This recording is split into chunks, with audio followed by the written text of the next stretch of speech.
Hello बच्चों, देखो आज हम चैप्टर 14 के लिए वीडियो नंबर 4 लेकर के आए हैं और इस वीडियो के अंदर हम पढ़ने वाले हैं निर्माण संबंधी महत्व के पादप या इमारती काष्ठ और रेसे से संबंधित पादप। देखो हम क्या पादपों का आर्थिक महत्व पढ़ रहे थे, तो आर्थिक महत्व की दृष्टि से हमने पादपों को 3 भागों में बांटा था। खाद्य पादप या खाद्य संबंधी महत्व के पादप, दूसरे औषधीय पादप और तीसरे जो है वो निर्माण संबंधी महत्व के पादप अथवा इमारती काष्ठ और रेसे संबंधी पादप थे।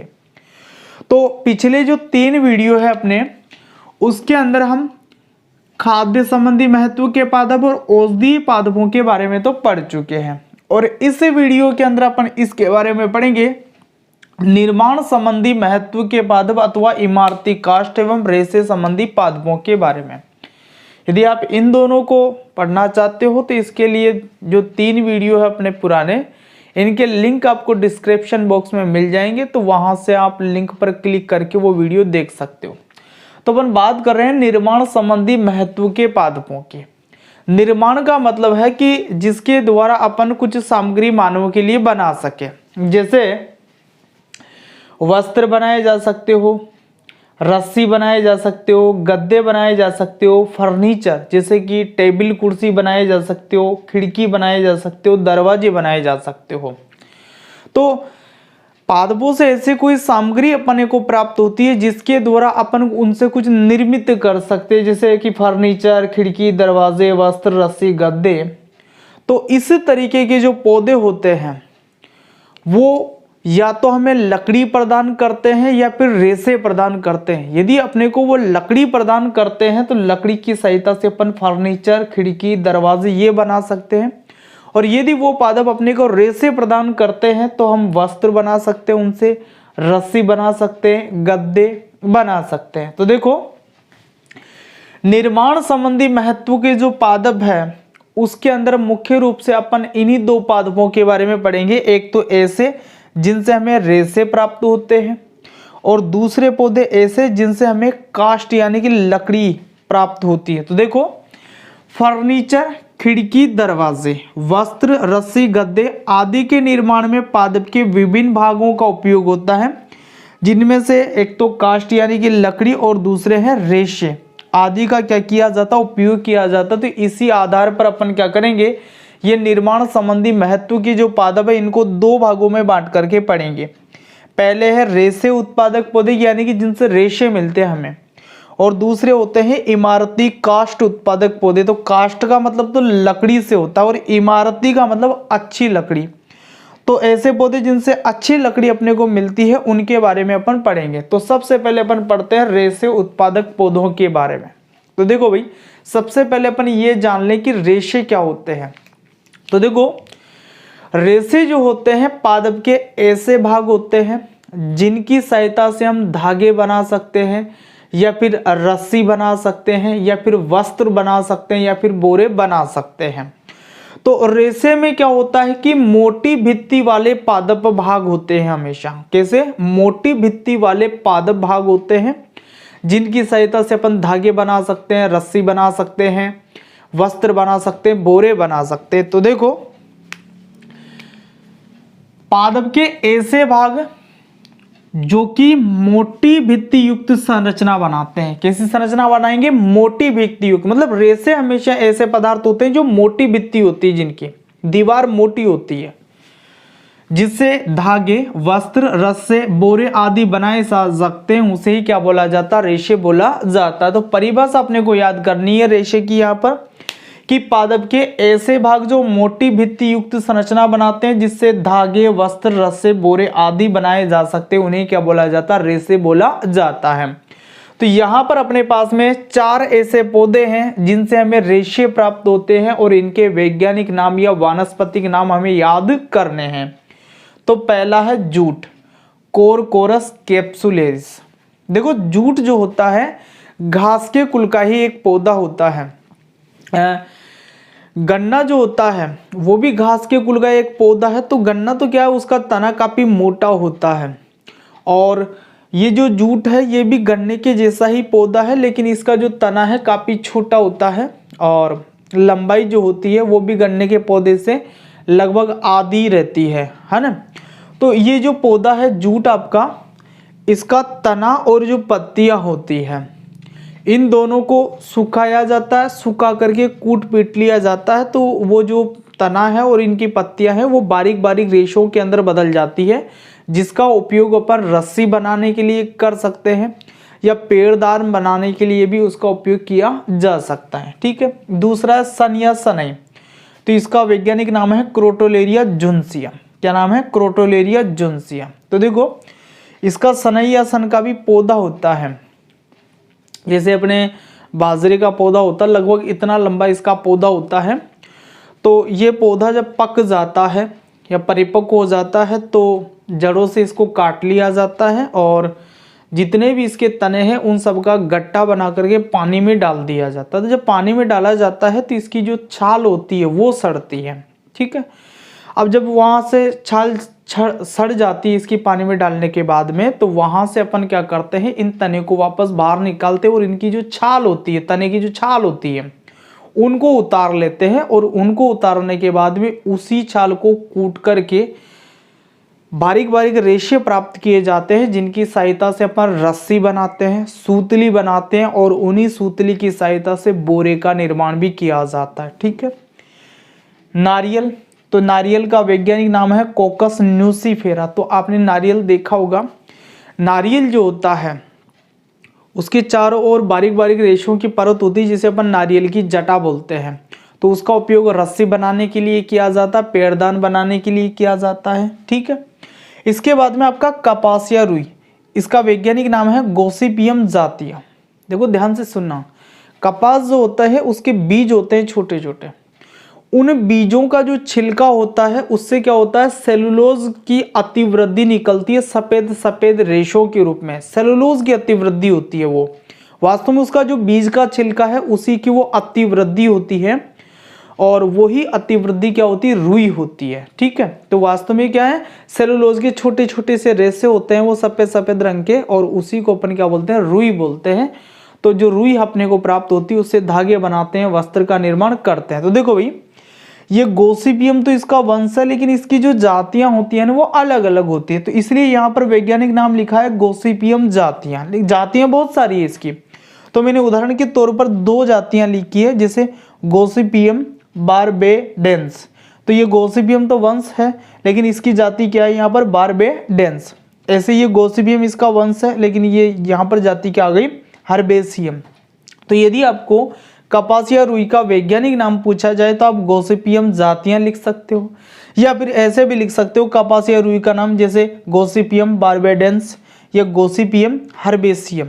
मतलब 3 नाम मैंने यहाँ पर लिख रखे हैं, इन तीनों नामों में से कोई भी एक नाम आप जो रुई या कपास है उसका बता सकते हैं। तो रेशे उत्पादक पौधों के बारे में अपन ने क्या पढ़ा है कि पादप के ऐसे भाग जो कि मोटी भित्ति युक्त संरचना बनाते हैं जिससे कि धागे, वस्त्र, रस्से, बोरी आदि बनाए जा सकते हैं, वो क्या कहलाते हैं, रेशे कहलाते हैं। अब पादप के ऐसे भाग कुछ भी हो सकता है, वो तना भी हो सकता है, वो पत्ती भी हो सकता है, वो बीज का वाला भाग भी हो सकता है, कुछ भी वो हो सकता है।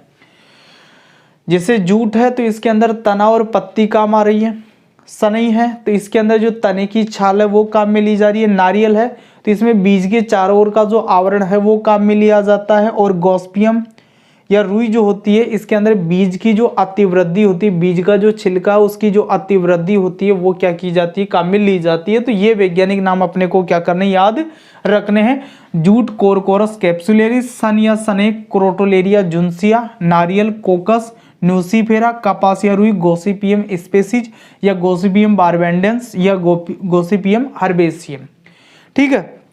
तो आपने यदि पिछले दोनों वीडियो देख रखे हैं तो आप सीधा यहाँ से उतारना स्टार्ट करना, इसको यहाँ से निर्माण संबंधी महत्व के पादप टॉपिक डाल करके यहाँ से स्टार्ट करोगे और वहां तक उतारोगे। तो पहले वीडियो पॉज करके इसको नोट कर लो, उसके बाद में अपन इमारती काष्ठ उत्पादक पौधों के बारे में पढ़ेंगे। अभी अपन ने रेशे उत्पादक पौधे पढ़े हैं, इसके बाद में इमारती काष्ठ उत्पादक पौधों के बारे में पढ़ेंगे।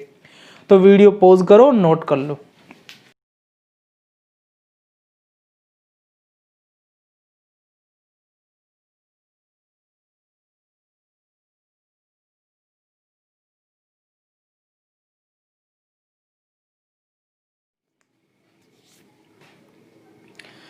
हाँ, तो अब देखो इमारती काष्ठ उत्पादक पौधे। तो देखो वैसे काष्ठ का मतलब लकड़ी से होता है और इमारती का मतलब अच्छी लकड़ी से है, लेकिन अपना थोड़ा विज्ञान की दृष्टि से इसको देखें तो काष्ठ का मतलब तो क्या होता है और इमारती काष्ठ क्या होता है। तो देखो भाई, पादप का मान लीजिए कोई तना है, जैसे मान लीजिए ये तना है, तो इसको जब अपन ऐसे सामने से काटते हैं ना, तो इसके अंदर के ऊतक हमें नजर आते हैं। तो पादप का जो तना होता है, इसके अंदर देखो कि 7 ऊतक पाए जाते हैं जो कि जल, खनिज, लवण और भोजन का परिवहन करते हैं। कौन से ऊतक मिलते हैं? 7 ऊतक मिलते हैं जो कि जल, खनिज, लवण और भोजन का क्या करते हैं? परिवहन करते हैं। और ये 7 ऊतक भी 2 प्रकार के होते हैं। इनमें बाहर की ओर तो होता है फ्लोएम और अंदर की ओर होता है जाइलम। ठीक है, जिससे मान लीजिए ये एक 7 पुल है जो कि जल, खनिज, लवण और भोजन का परिवहन करेगा। तो इसमें बाहर की ओर तो फ्लेम होगा और अंदर की ओर क्या होगा? जाइलम होगा। ऐसे ये 7 पुल है, तो इसमें बाहर की ओर तो फ्लोएम होगा और अंदर की ओर का जो भाग है वो क्या होगा? जाइलम होगा। तो ये आपका जाइलम हो गया और ये इधर वाला फ्लोएम। ऐसे ये जाइलम हो गया इधर वाला और ये बाहर वाला फ्लोएम। ये अंदर वाला भाग हो गया जाइलम पूरा और ये बाहर वाला क्या हो गया? फ्लोएम। ऐसे ये क्या है? जाइलम है और इसके बाहर वाला भाग क्या है? फ्लोएम है। तो जाइलम तो पौधे के अंदर जल और खनिज लवणों का परिवहन करता है और जो फ्लोएम है ये पौधे के अंदर क्या करता है? भोजन का परिवहन करता है। अब देखो पौधे जो होते हैं उसके 5 वर्ग होते हैं, थैलोफाइटा, ब्रायोफाइटा, टेरिडोफाइटा, जिम्नोस्पर्म और एंजियोस्पर्म। ध्यान से सुनना, थैलोफाइटा, ब्रायोफाइटा, टेरिडोफाइटा। इसके बाद के 2 वर्ग बोलता हूं मैं, जिम्नोस्पर्म और एंजियोस्पर्म। तो ध्यान से सुनना, यहां पर लास्ट के 2 वर्ग जो मैंने बोले, जिम्नोस्पर्म और एंजियोस्पर्म, इनके हिंदी में भी नाम है। इन्हें अपन बोलते हैं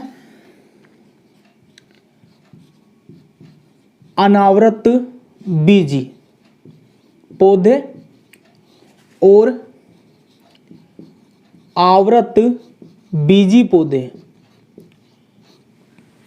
अनावृत बीजी पौधे और आवृत बीजी पौधे। अनावृत बीजी पौधों के अंदर बीज बनते हैं लेकिन बीज के चारों ओर फल का निर्माण नहीं होता, यानी कि बीज जो है फल के द्वारा ढके हुए नहीं होते हैं। तो इन पौधों में बीज ढके हुए नहीं होते हैं, इसलिए इन्हें तो बोला जाता है अनावृत बीजी। और दूसरे होते हैं आवृत बीजी, तो इनके अंदर बीज बनते हैं लेकिन वो बीज फल के द्वारा ढके हुए रहते हैं। तो फल के द्वारा आवृत होने के कारण ऐसे पौधों को बोला जाता है आवृत बीजी, यानी कि बीज के ऊपर क्या डला हुआ है? आवरण डला हुआ है।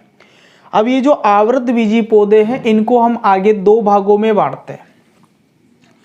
एक तो होते हैं एक बीजपत्री और दूसरे होते हैं द्विबीजपत्री।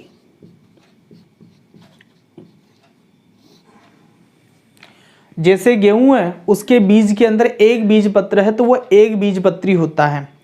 बाजरा है उसके बीज पत्र में उसके बीज में केवल एक बीज पत्र होता है, इसलिए वो एक बीजपत्री है। मक्का है तो उसके बीज में भी एक बीज पत्र होता है, इसलिए वो एक बीजपत्री होता है। लेकिन जैसे चना के बीज को अपन फोड़ करके देखेंगे तो उसमें 2 बीज पत्र निकलेंगे, तभी तो उससे दाल बनती है। मटर, उसके बीज को फोड़ करके देखेंगे तो उसके अंदर 2 बीज पत्र निकलेंगे। ठीक है, तो आवृत बीजी पौधों 2 प्रकार के हैं, एक बीजपत्री और द्विबीजपत्री। जबकि अनावृत बीजी पौधे ऐसे पौधे हैं जिनके बीज के ऊपर फल का आवरण नहीं होता है, और आवृत बीजी पौधे ऐसे पौधे हैं जिनके बीज के ऊपर क्या पाया जाता है? फल का आवरण पाया जाता है। तो देखो एक तो है अनावृत बीजी पौधे और दूसरे हैं द्विबीजपत्री पौधे। यदि इन दोनों की यदि अपन बात करें तो इन दोनों में क्या होता है कि इनका जो जाइलम और फ्लोएम ऊतक होता है, इन दोनों ऊतकों के बीच में एक तीसरा प्रकार का ऊतक पाया जाता है। इनका जो जाइलम और फ्लोएम ऊतक है, इनके बीच में क्या होता है, एक तीसरा प्रकार का ऊतक पाया जाता है। जैसे मैं इसको लेकर के समझा रहा हूं, अंदर की ओर जाइलम है, बाहर की ओर फ्लोएम है, तो इन दोनों के बीच में एक तीसरे प्रकार का ऊतक है। इस ऊतक को अपन बोलते हैं एधा या कैम्बियम।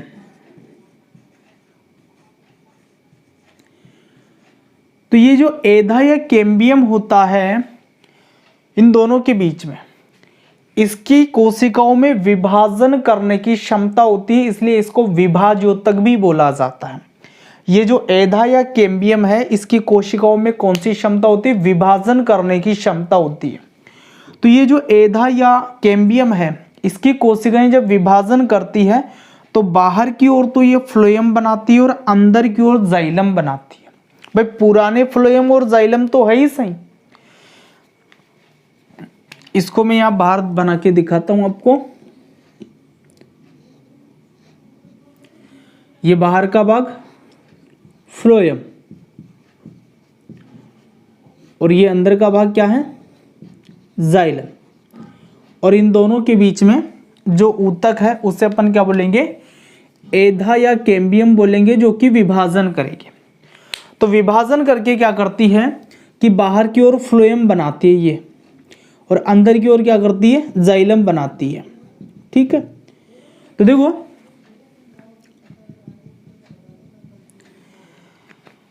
ये तो आपका पुराना फ्लोएम हो गया और ये पुराना जाइलम हो गया। इसकी कोशिकाएं विभाजन कर रही है, तो नया जो फ्लोएम बनेगा वो यहाँ आ गया है और नया जो जाइलम बनेगा वो यहाँ बन गया है। इससे बन रहा है तो जाइलम इधर अंदर की ओर बनेगा और फ्लोएम कहाँ बनेगा, बाहर की ओर बनेगा। ठीक है, तो इस कैम्बियम के कोशिकाओं के अंदर विभाजन से जो बाहर की ओर फ्लोएम बनेंगे और अंदर की ओर जो जाइलम बनेंगे, ये जो क्रिया है ये कहलाती है द्वितीयक वृद्धि। क्या कहलाती है, द्वितीयक वृद्धि।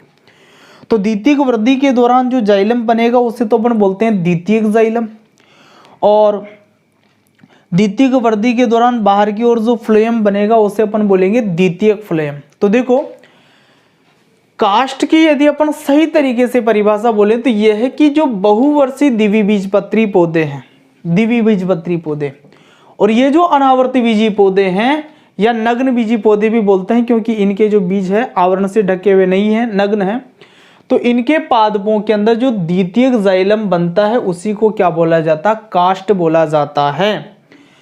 पुराने वाले जाइलम को कास्ट नहीं बोलेंगे। जब ये एधा वृद्धि विभाजन करेगी इसकी कोशिकाएं और उस दौरान जो दूसरा जाइलम बनेगा उसे अपन द्वितीय जाइलम बोलेंगे, और वही द्वितीय जाइलम क्या कहलाता है भाई, कास्ट कहलाता है। क्या कहलाता है, कास्ट कहलाता है। तो ये याद रखना भाई, जो कास्ट होता है वो हमें एक तो अनावर्त बीजी पौधों से मिलता है और दूसरा द्विबीजपत्री आवर्त बीजी पौधों से मिलता है। एक बीजपत्रियों से नहीं मिलेगा, द्विबीजपत्री आवर्त बीजी पौधों से मिलेगा। तो यहाँ पर अपन यही परिभाषा याद करेंगे पहले कि बहुवर्षीय द्विबीजपत्री पादपों एवं आवर्त बीजी या नग्न बीजी पादपों में बनने वाले द्वितीयक जाइलम को क्या बोला जाता है, कास्ट बोला जाता है। प्रक्रिया पूरी आपके समझ में आ गई कि जो आवर्त बीजी पौधे और अनावर्त बीजी पौधों में जो द्विबीजपत्री पौधे हैं, तो इनके तनों के अंदर जो 7 ऊतक होते हैं जाइलम और फ्लोएम के बने हुए, तो फ्लोएम बाहर की ओर होता है और जाइलम अंदर की ओर होता है। तो इन दोनों के बीच में क्या होता है कि विभाज्योतक पाया जाता है, जिसे अपन क्या बोलते हैं, एधा या कैम्बियम बोलते हैं। तो ये एधा या कैम्बियम की जो कोशिकाएं हैं ये विभाजन करके बाहर की ओर नए फ्लोएम बनाती है और अंदर की ओर नए प्रकार की क्या करती है, जाइलम बनाती है। तो ये विभाजन करके जो जाइलम बनाएगी उसको तो द्वितीयक जाइलम बोला जाता है, और विभाजन करके जो दूसरे फ्लोएम बनाएगी उसको द्वितीयक फ्लोएम बोला जाता है। तो यहाँ पर आपके सामने जो द्वितीयक जाइलम बनेगा उसी द्वितीयक जाइलम को क्या बोला जाता है भाई, कास्ट बोला जाता है। ठीक है, अब दूसरी चीज, कास्ट जो है इसको साधारण रूप से अपन लकड़ी बोल सकते हैं। तो लकड़ी जलाने के लिए भी काम में ली जाती है, कई बार फर्नीचर बनाने के लिए, खिड़की दरवाजे बनाने के लिए भी इसका उपयोग किया जाता है। निर्भर करता है कि आपकी जो लकड़ी है वो किस तरीके की है। ठीक है, अच्छी लकड़ी है तो उसकी सहायता से अपन फर्नीचर, खिड़की, दरवाजे बना सकते हैं, और लकड़ी अच्छी नहीं है तो उसका उपयोग अपन ईंधन के रूप में करते हैं। तो देखो यहाँ पर एक परिभाषा आपको याद करनी, इमारती काष्ठ या टिम्बर की। क्या होता है इमारती काष्ठ या टिम्बर? तो वह काष्ठ जिससे फर्नीचर, दरवाजे, खिड़कियां आदि बनाई जाती है उसे अपन क्या बोलेंगे? इमारती काष्ठ या टिम्बर बोलेंगे। मतलब ये अच्छी लकड़ी होती है और इसी की सहायता से अपन क्या करेंगे? दरवाजे, खिड़कियां आदि क्या कर सकते हैं? बना सकते हैं। तो बात समझ में आ गई, काष्ठ और इमारती काष्ठ। काष्ठ का मतलब तो क्या बताया हमने कि बहुवर्षीय द्विबीजपत्री पादप और आवर्त बीजी या नग्न बीजी पादपों में जो द्वितीयक जाइलम बनता है उसी को क्या बोला जाता है? काष्ठ बोला जाता है। और वह काष्ठ या ऐसी काष्ठ जिससे फर्नीचर, खिड़की, दरवाजे का निर्माण किया जा सकता है उसे अपन क्या बोलते हैं? इमारती काष्ठ बोलते हैं। तो भाई ये जो काष्ठ होता है, इमारती काष्ठ होता है, बड़ा महत्वपूर्ण होता है। भवन निर्माण में इसका बहुत ज़्यादा उपयोग होता है, क्योंकि घर के अंदर खिड़की, दरवाजे होते हैं, टेबल, कुर्सी होते हैं, इनका निर्माण जो है इमारती काष्ठ की सहायता से किया जाता है। तो कुछ ऐसे पौधों के वैज्ञानिक नाम अपने को याद करने हैं जिससे अपने को क्या मिलता है? इमारती काष्ठ मिलता है। ठीक है, तो इसमें जैसे एक तो सागवान, सागवान की लकड़ी काम आती है, तो इसका वैज्ञानिक नाम है टेक्टोना ग्रांडिस। इसके बाद में दूसरा है साल, तो इसका वैज्ञानिक नाम जो है वो है सोरिया रोबस्टा। इसके बाद में तीसरी है डेलबर्जिया शिशु, शीशम डेलबर्जिया शिशु। ठीक है, अब इसके बाद में देखो दो महत्वपूर्ण जो आपको याद रखने हैं, ये इंपॉर्टेंट भी है। रोहिड़ा या मारवाड़ सागवान, ये राज्य पुष्प का पौधा है भाई। राजस्थान का जो राज्य पुष्प होता है ना वो रोहिड़ा के पुष्प होते हैं और इसी को मारवाड़ सागवान भी बोला जाता है। तो इसका वैज्ञानिक नाम क्या है? टेकोमेला अंडुलेटा। तो परीक्षा में ऐसा प्रश्न आ जाता है कई बार कि राज्य पुष्प का वैज्ञानिक नाम बताइए या वानस्पतिक नाम बताइए, तो टेकोमेला अंडुलेटा। ठीक है, दूसरा है भाई खेजड़ी, ये भी इंपॉर्टेंट है। तो इसका वैज्ञानिक नाम है प्रोसेपिस सिनेरिया। तो ये क्या है? राज्य वृक्ष है। क्या है? राज्य वृक्ष। तो परीक्षा में कई बार प्रश्न आ जाता है कि राज्य वृक्ष का वैज्ञानिक नाम बताइए, तो प्रोसेपिस सिनेरिया। ठीक है, इसके बाद में देखो देवदार है, तो ये सिडस देवदारा। क्या है? सिडस देवदारा। तो ये वो पौधे हैं जिनसे हमें इमारती काष्ठ प्राप्त होती है और इनकी लकड़ी का उपयोग अपन खिड़की, दरवाजे, फर्नीचर आदि बनाने के लिए क्या उपयोग करते हैं इनका। तो इनमें वैसे तो वैज्ञानिक नाम अपने को सभी के याद रखने हैं, लेकिन इनमें ये दो इम्पोर्टेंट है, तो इनको ढंग से याद करना है। रोहिड़ा या मारवाड़ सागवान जो कि राज्य पुष्प है, राजस्थान का राज्य पुष्प है टेकोमेला अंडुलेटा, और दूसरा खेजड़ी जो कि राजस्थान का राज्य वृक्ष है जिसका वैज्ञानिक नाम क्या है? प्रोसेपिस सिनेरिया। ठीक है, और बाकी को तो अपने को याद करना ही करना है। ये बात आपको समझ में आ गई होगी भाई। जो द्वितीयक जाइलम है वही काष्ठ है, और ऐसी काष्ठ जिसका उपयोग फर्नीचर, कुर्सी, दरवाजे आदि बनाने के लिए किया जा रहा है उसी को अपन क्या बोलेंगे? इमारती काष्ठ बोलेंगे। तो वीडियो को पॉज करके आप ये बातें नोट कर लीजिए। मैं इसके अंदर कुछ नाम और डाल देता हूं ताकि आपको अच्छे से समझ में आ जाए। ये आपकी हो गई एधा। ठीक है, ये सेकंड वाली पट्टी है इधर से, तो ये किसकी है? द्वितीयक फ्लोएम। और ये वाली इधर से पट्टी जो है ये किसकी है? द्वितीयक जाइलम।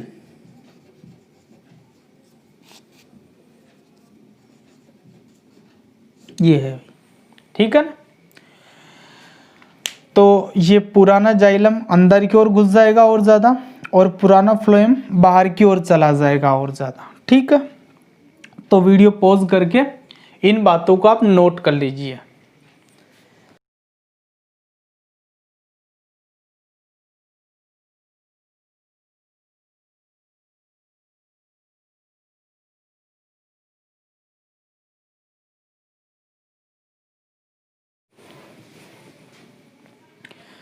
ठीक है भाई, कर लिया नोट आपने। तो देखो आज अपना जो पादपों का आर्थिक महत्व है वो तो हो गया है पूरा, और नेक्स्ट वीडियो से अपन जंतुओं का जो आर्थिक महत्व है वो स्टार्ट करेंगे। तो उसमें पहला अपन टॉपिक लेंगे मधुमक्खी पालन। तो नेक्स्ट वीडियो जो अपना रहेगा वो मधुमक्खी पालन के ऊपर ही रहेगा। तो मिलते हैं फिर नेक्स्ट वीडियो में, तब तक के लिए ऑल द बेस्ट।